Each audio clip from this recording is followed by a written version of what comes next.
Welcome to Out for the Count TV. Today we're joined by light heavyweight prospect Ben Rees. How you doing, Ben? I'm good, mate. Feeling good. Nice one, mate. I know you've got your fight coming up on November the 11th, but as it's your first time on the channel, we all right to get a bit of a background on you first? Yeah, that's no problem. Brilliant, mate. So, how did you get into boxing? I started boxing about 11-year-old, and I started originally just to get a bit of weight off when I was younger because I didn't like how I looked. So that's how I started. Then I got into it, and I wasn't too bad. I won my first 5 fights, and I barely ever lost as an amateur. To be fair, so I just loved it from there and just kept going. Yeah, yeah. I was looking at your amateur record, and it's near on perfect. And you picked up quite a few accolades as well, didn't you, along the way? Yeah, I think I won 5 national titles, European bronze, senior ABAs, GB titles, and a couple international titles, boxing for England. Brilliant. And how well do you think that set you up for the pro game? We're good. It's a good learning process, but pros is a total different game from amateurs, which I have learned. Not so much in the fighting, but definitely in the sparring. The gloves are a lot smaller. Obviously, there's more rounds. I think toughness and fitness comes a lot more into it in the pros than it does in amateurs. And do you feel like your style's more suited to the pro game? Yeah, uh, hard to say really. Uh, Definitely, yeah, probably. Yeah. And you obviously come from a boxing family. Your brother Owen, he made his pro debut not so long ago. But Yeah, who was the better boxer growing up? How you doing, mate? All right. Yeah. me. I was the best. Not going to cause some aggro, am I? Now you Nah, both sat together. he knows. Record for itself, like. And when obviously your brother's fighting, is it more nerve-wracking watching him, or than it is for yourself? Yeah, I get a lot more nervous watching him. I don't really get nervous for the fighting part. I get more nervous for the interviews when I'm losing my words and that. But the fight, I enjoy the fighting. I probably enjoy that the most. Yeah, yeah. Will be a good bit of practice this then. This little interview. Yeah, yeah, that's why I thought I had to do it. Get a bit of practice for next week. Yeah, you're right, mate. No IFL round here. Uh, you'll get Brilliant. there. So, yeah, well, fingers crossed, mate. So moving forward to your pro debut, it didn't exactly pan out how you'd like. Uh, Nah. how did you stay sort of mentally resilient after that kind of fight? Well, I just wanted to put it all right. Really, as soon as it happened, I mean, it was bad luck, wasn't it? So I couldn't write it. Headbutted in the first round, and it was a no contest. But uh, as soon as it happened, I just wanted to get back in there and put it right. Yeah. And did you realise how bad the cut was initially when it first happened? Well, when I got hit with the headbutt, I knew I got hit hard.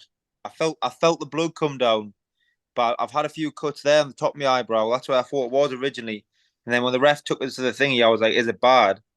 And there was that much blood coming down me from my eye and my mouth. It spat into the ref, and he was like, "That needs that straight away." The ref was like, "I can't let that go on." I was like, head in the hands. I was sick.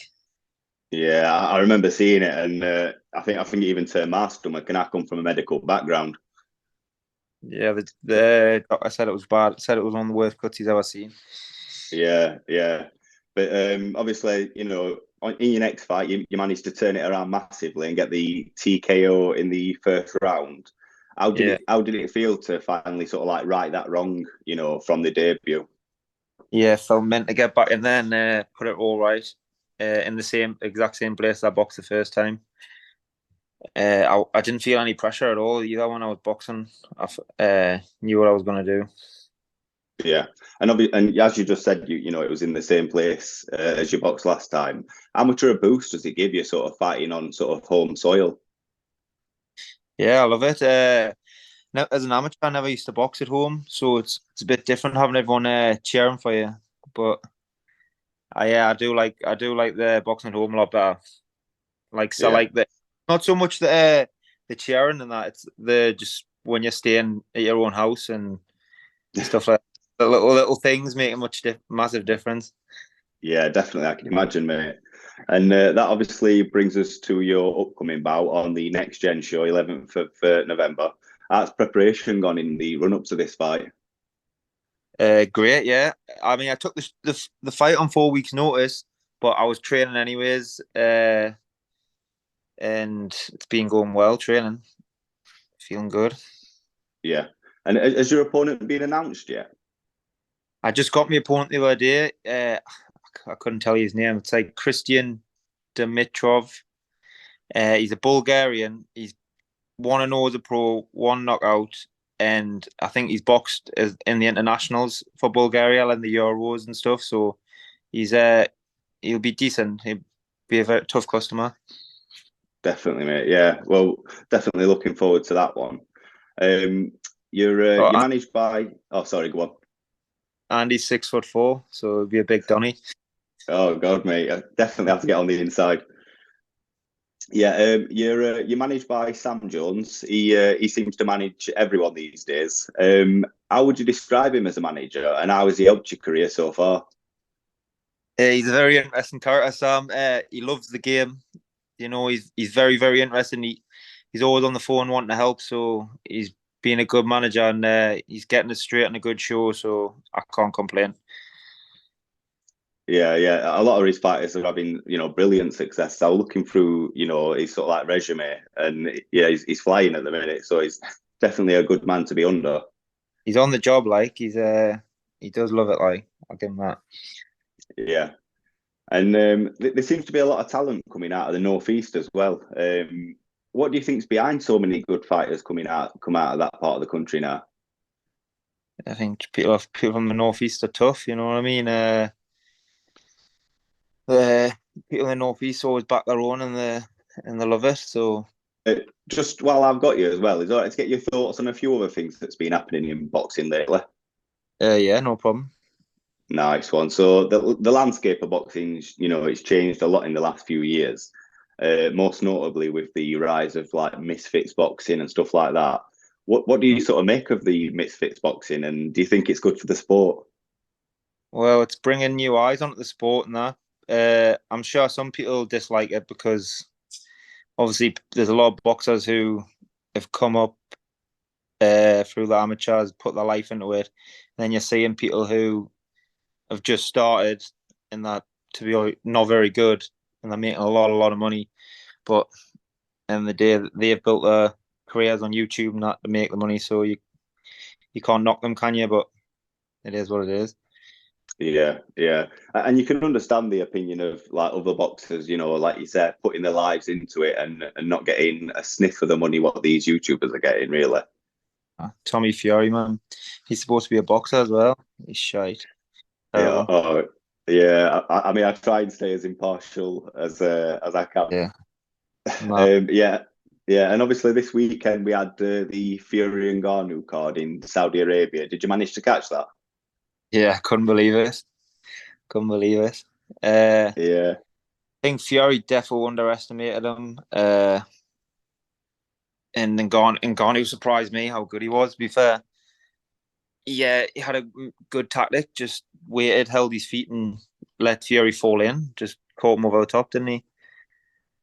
yeah. Usually with big fights, I like to score it myself just so I sort of like got a bit more of an idea when it gets to the final bell. And I wish I did this time because personally I think Ngannou won. I don't know what you thought. I think Fury probably just won. I think he picked up a lot of rounds where nothing happened. But I feel like if you got the highlights up, you would only see Ngannou's moments because Fury didn't do anything in the fight special. All the big moments were from Ngannou. So I could see, I see what you're saying. Yeah, yeah. And did you catch the undercard as well? The Wardley out in Adelaide. That's the only one I watched on. God, I was looking forward to that fight. Yeah, yeah. That were a good one. That. What did you make of that fight? Good. I feel like that Adelaide didn't live up to the hype, like what he built up in the come up. That Wardley seems to be the real deal. Like I watched Definitely. more as well. he's fire. Like he's good. Yeah, mate. Yeah. And obviously a few weeks ago we had Jack Cattrall versus Linares. Did you catch that one, mate? No, I didn't catch that one. What's that? Sorry. I think Joe Laws was on that night. I think that's who I was watching. I watched Yeah, Sky. yeah, he was on that one. Yeah, he did brilliantly in that fight. I think he Yeah, definitely upset the apple cart, didn't yeah, he was class. He was min. A good fight. What do you think of Mick Hennessy Jr.? Do you think he's as good as what Sky are sort of putting out, or do you think he's just sort of getting through on his dad's name? No, I think he's probably getting a lot of help from his dad's name. I mean, Lawsy's not even a middleweight, and he was stronger than him, and he hadn't been training. He'd only trained for 2 weeks, didn't he? He was probably he beat him easy, I thought. So Yeah, uh, yeah. At some points in that fight, it was almost bullying, weren't it? Really? yeah, there's no power in his punches at all. Couldn't hurt Lawsy. Yeah, yeah, brilliant. Well, that's an end to my questions. But like I said in the start, I do appreciate your time, Ben, and looking forward to seeing you back in the ring on November the 11th. Hopefully, we can catch you after if that's all right with you. Thank you very much. Yeah, definitely. I'd love to do another interview. Brilliant, mate. Well, cheers for your time, Ben. Yeah, thank you.